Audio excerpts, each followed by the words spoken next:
Hello అండి, ఈ వీడియోలోని వంకాయ కొత్తిమీర కారం రెసిపీ అండి. వేడివేడి అన్నంలోకి కొంచెం కూర వేసుకుని తింటే చాలా బాగుంటుందండి. తప్పకుండా ట్రై చేయండి. నాకైతే ఫ్యూ ఇయర్స్ బ్యాక్ ఒక ఫ్రెండ్ ఉండేది. వాళ్ళ ఇంటికి వెళ్ళేటప్పుడు ఈ కూర వండి అన్నం పెట్టిందనమాట. అప్పటి నుంచి అది ఎలా చేయాలి అని తెలుసుకుని అప్పుడప్పుడు చేస్తుంటాను.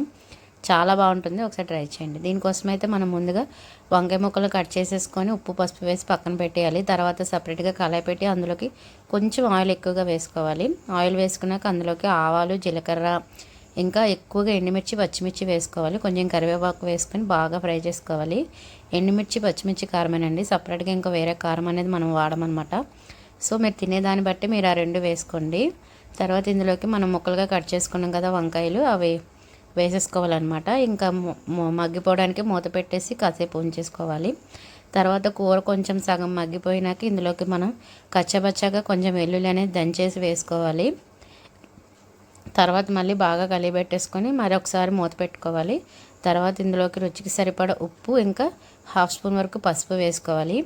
ఇవి వేసుకున్నాక ఇంకా బాగా కూర అనేది పచ్చడిలాగా మెత్తగా అయిపోయినట్టు ఓన్లీ ఆయిల్లోనే ఫ్రై చేసుకోవాలి. వాటర్ అనేది ఏం వేయకూడదు. చూసారు కదా ఎంత బాగా దగ్గర పడిపోయింది. ఇలా దగ్గర పడిపోయి ఆయిల్ అంతా సపరేట్ అయిపోతుంది అనేసరికి మనం ఇందులోకి కొంచెం కొత్తిమీర ఎక్కువగానే వేసుకోవాలి. కొత్తిమీర కొంచెం ఎక్కువగా వేసుకుంటే మనకు మంచి టేస్ట్ వస్తుందన్నమాట. తర్వాత ఇంకా స్టవ్ ఫ్లేమ్ అనేది ఆఫ్ చేసుకొని వేడివేడి అన్నంలోని జస్ట్ ఒక్క కర్రీ వేసుకుని తింటే చాలండి, చాలా బాగుంటుంది. ఒకసారి మీరు ట్రై చేయండి, నచ్చితే లైక్ చేయండి. Thank you so much.